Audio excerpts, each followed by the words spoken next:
Hello friends, मैं जय बिशु हमारे YouTube channel concept nursing classes में आपका बहुत बहुत स्वागत करता हूं। अगर आपने अब तक हमारे चैनल को सब्सक्राइब नहीं किया है तो प्लीज़ सब्सक्राइब करें और बेल आइकन को प्रेस करें ताकि आगे आने वाले नोटिफिकेशन आपको मिलते रहें। आज क्लास में अपन डिस्कस करेंगे हाइपोपैराथायरॉयडिज्म के बारे में। लास्ट क्लास में डिस्कस किया था हाइपर पैराथायरॉयडिज्म, आज डिस्कस करेंगे हाइपोपैराथायरॉयडिज्म। बात करते हैं अपन हाइपोपैराथायरॉयडिज्म की।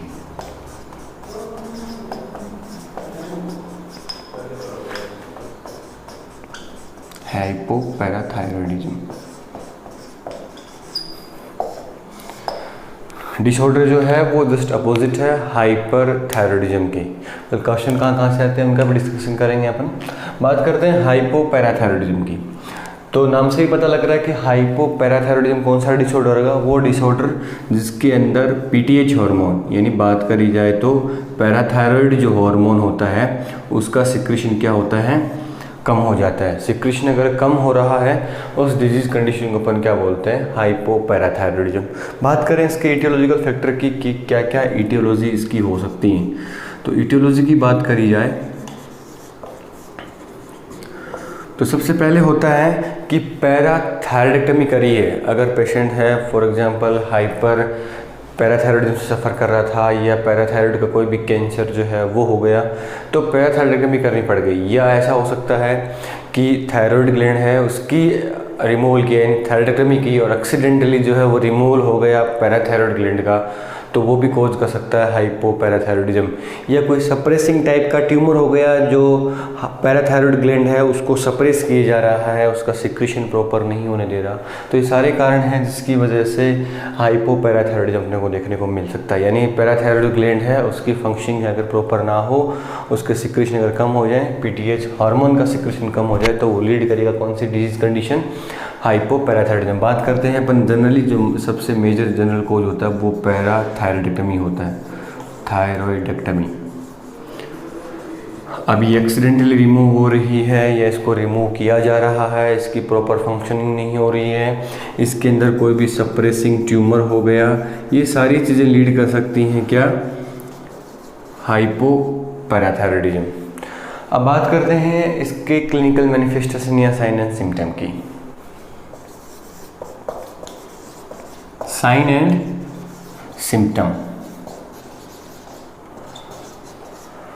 साइन एंड सिम्टम की बात करें तो साइन एंड सिम्टम है वो सारे के सारे first disease condition last class में अपन ने पढ़ी थी हाइपर पैराथायरॉयडिज्म, उसके जस्ट अपोजिट होते हैं। बल्कि कुछ स्पेशल साइन भी होते हैं जो एग्जाम के अंदर पूछे जाते हैं। इसके अलावा बात करें अपन जनरल साइन सिम्टम की तो अपन ने लास्ट क्लास में पढ़ा था कि पैराथायरॉयड ग्लैंड जो है या पैराथायरॉयड हार्मोन जो उसका मेजर फंक्शन, सबसे मेन इंपॉर्टेंट फंक्शन जो होता है वो क्या होता है, कैल्शियम का लेवल ब्लड के अंदर बढ़ा देना। इसके अंदर लेवल क्या होगा, कैल्शियम का लेवल हाइपोपैराथायरॉयडिज्म में कम हो जाएगा। तो सारे के सारे कंडीशन जो है वो किसकी वजह से आएंगे, सारे के सारे साइन सिम्टम हाइपोकैल्सीमिया की वजह से। अब हाइपोकैल्सीमिया की वजह से अगर साइन सिम्टम की बात करें तो डीप टेंडन रिफ्लेक्स जो हैं उनके अंदर सबसे पहले साइन सिम्टम अपने को देखने को मिलता है। डीप टेंडन रिफ्लेक्स हैं वो क्या हो जाते हैं, हाइपर एक्टिव हो जाते हैं। यानी अपने को hyper active deep tendon reflex जो हैं वो देखने को मिलते हैं। इसके अलावा जनरली सबसे ज़्यादा कैल्शियम का इफेक्ट लास्ट क्लास में अपन ने डिस्कस किया था कि सबसे ज़्यादा इफेक्ट जो था वो कहाँ होता है, कार्डियोवैस्कुलर सिस्टम के ऊपर। तो कार्डियोवैस्कुलर सिस्टम के ऊपर कॉन्ट्रैक्शन प्रॉपर नहीं होगा, कार्डियक आउटपुट पूरा नहीं होगा, कॉज करेगा हाइपोटेंशन। इसके अलावा ब्रेडिकार्डिया कॉज करेगा, यानी हार्ट रेट जो है वो क्या हो जाएंगी, कम हो जाएंगी। अगर बात करें अपन ईसीजी चेंजेस की तो ईसीजी चेंजेस के अंदर क्यूटी इंटरवल जो था और एसटी सेगमेंट था वो शॉर्ट हो रहा था क्योंकि कॉन्ट्रैक्शन क्या हो रहा था, फास्ट हो रहा था। किस कंडीशन में, हाइपर कैल्शियमिया, जब हाइपर पैराथायरॉयडिज्म पड़ रहे थे। इसमें क्या होगा, जस्ट अपोजिट होगा। यानी एसटी सेगमेंट जो है और क्यूटी इंटरवल जो है ये दोनों के दोनों क्या हो जाएंगे, प्रोलॉन्ग हो जाएंगे। क्यूटी इंटरवल दोनों के दोनों कंडीशन क्या हो जाएंगी, प्रोलॉन्ग हो जाएंगे। यानी ज़्यादा टाइम के बाद अपने को क्या दिखाई देगी, दूसरी रिदम या दूसरी हार्ट रेट। तो एसटी सेगमेंट भी बड़ा होगा और क्यूटी इंटरवल भी क्या हो जाएगा, ज़्यादा हो जाएगा। ये साइन सिम्टम किसका है, हाइपोकैल्सीमिया का। उस कंडीशन के अंदर अपने को जनरली कॉन्स्टिपेशन देखने को मिल रहा था, इस कंडीशन के अंदर अपने को जनरली क्या देखने को मिलता है, डायरिया की कंडीशन जो है वो देखने को मिलती है। तो ये जनरल साइन सिम्टम थे किस चीज़ के, हाइपोकैल्सीमिया या मान के चलो हाइपोपैराथायरॉयडिज्म, क्योंकि हाइपोपैराथायरॉयडिज्म पीटीएच की कमी की वजह से होता है और उसकी कमी होगी तो बॉडी के अंदर कैल्शियम लेवल जो है वो कम हो जाएगा। कैल्शियम लेवल जब भी 6 mg/dl से कम हो जाता है तो अपने को साइन सिम्टम दिखना स्टार्ट हो जाते हैं। अब बात करते हैं अपन दो स्पेशल साइंस की। दो स्पेशल साइन हैं, वो सिर्फ अपने को हाइपोपैराथायरॉयडिज्म या हाइपोकैल्सीमिया के क्लिनिकल फीचर्स होते हैं, स्पेशली उन्हीं में देखने को मिलते हैं। पहला साइंस होता है चेवोस्टिक साइन। चेवोस्टिक साइन बहुत बार एग्जाम में पूछा गया कि चेवोस्टिक साइन है किसका क्लिनिकल फीचर्स है, हाइपोकैल्सीमिया का या हाइपोकैल्सीमिया जो है उसकी वजह से फॉलोइंग में से कौन सा सिम्टम अपने को देखने को मिलता है। आंसर होता है चेवोस्टिक साइन। चेवोस्टिक साइन जो है वो होता क्या है कि जब भी अपन फेशियल नर्व को in front of the year tape करके स्टिमुलेट करते हैं तो फेशियल नर्व जो होती है उसके अंदर जर्किंग मूवमेंट होते हैं, कॉन्ट्रैक्शन हो जाता है फेशियल जो मसल्स होती हैं उनके अंदर। यानी करना क्या है, in front of the year तो फेशियल नर्व यहाँ सप्लाई कर रही है, इस पार्ट को टेप करके स्टिमुलेट करना है जिसकी वजह से जर्किंग और कॉन्ट्रैक्शन मोमेंट अपने को फेशियल मसल्स के अंदर देखने को मिलते हैं। और उसका रीज़न क्या होता है, हाइपोकैल्सीमिया।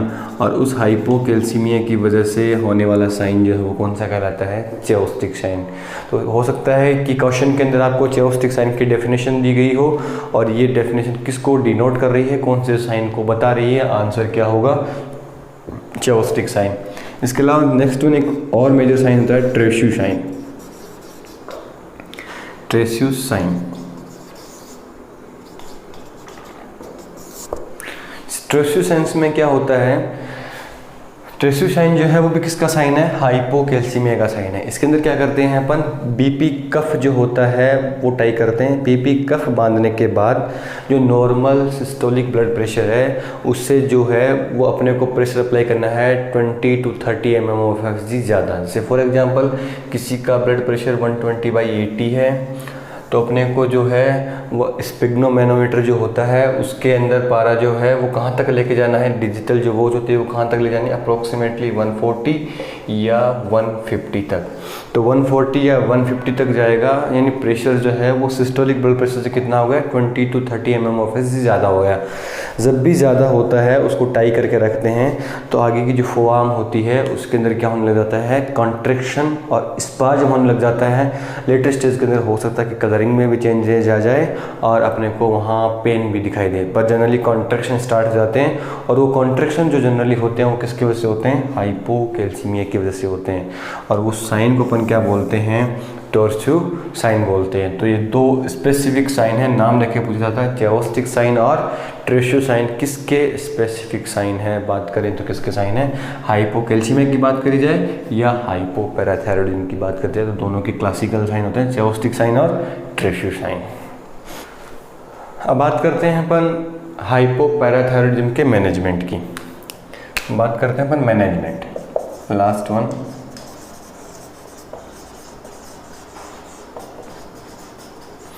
देखो अगर मैनेजमेंट की बात करी जाए तो मैनेजमेंट में अपने को करना क्या है कि बॉडी के अंदर या ब्लड के अंदर सीरम कैल्शियम लेवल जो वो क्या हो रहा है इस डिजीज कंडीशन के अंदर कम, तो बाहर से अपने को देना क्या है, कैल्शियम अपने को बाहर से देना है।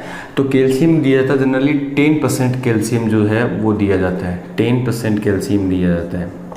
और 10% कैल्शियम की एक एम्पुल आती है जिसके अंदर कितना कैल्शियम आता है, जनरली कैल्शियम ग्लूकोनेट 10 ml आता है। वो अपने को IV रूट से पेशेंट को इन्फ्यूज़ करवाना है, कब तक, 10 मिनट तक, यानी बहुत स्लोली जो है वो इन्फ्यूज़ करवाना होता है। ये कैल्शियम के देने का तरीका होता है कि 10% कैल्शियम जो है 10 ml में आता है और 10 मिनट के अंदर ही अपने को देना है। इसको अपन बोलते हैं रूल ऑफ 10। रूल ऑफ 10 यानी कैल्शियम जो है वो इन्फ्यूज़ करवाया जाता है, वो कौन से रूल के अकॉर्डिंग करवाया जाता है, rule of 10। 10% calcium, 10 ml calcium gluconate into 10 minute infused into the body, यानी इसी रूल के अकॉर्डिंग अपन क्या है कैल्शियम इन्फ्यूज करवाएंगे। जनरली होता क्या है कि कैल्शियम ग्लूकोनेट ऐसे वाले पेशेंट के हमेशा बेड साइड रहना चाहिए, क्योंकि रीज़न क्या है कि जब भी पेशेंट को हाइपोकैल्सीमिया होता है तो सबसे कॉमनली पेशेंट को एक रिस्क रहती है, और वो रिस्क किसकी रहती है, लेरिंगियोस्पाज्म की।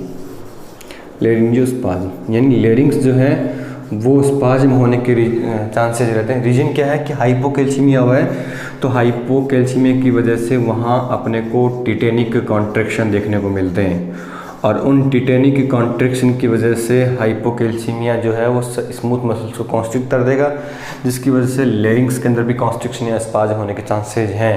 तो अगर इमीडिएटली अपन कैल्शियम ग्लूकोनेट देते हैं बाहर से पेशेंट को, तो लेरिंगोस्पाज्म होने के चांसेज हैं वो कम हो जाते हैं। लेरिंगोस्पाज्म जो है एक लाइफ थ्रेटनिंग कंडीशन है, यानी एक तरीके से रेस्पिरेटरी अरेस्ट कोज कर सकती है।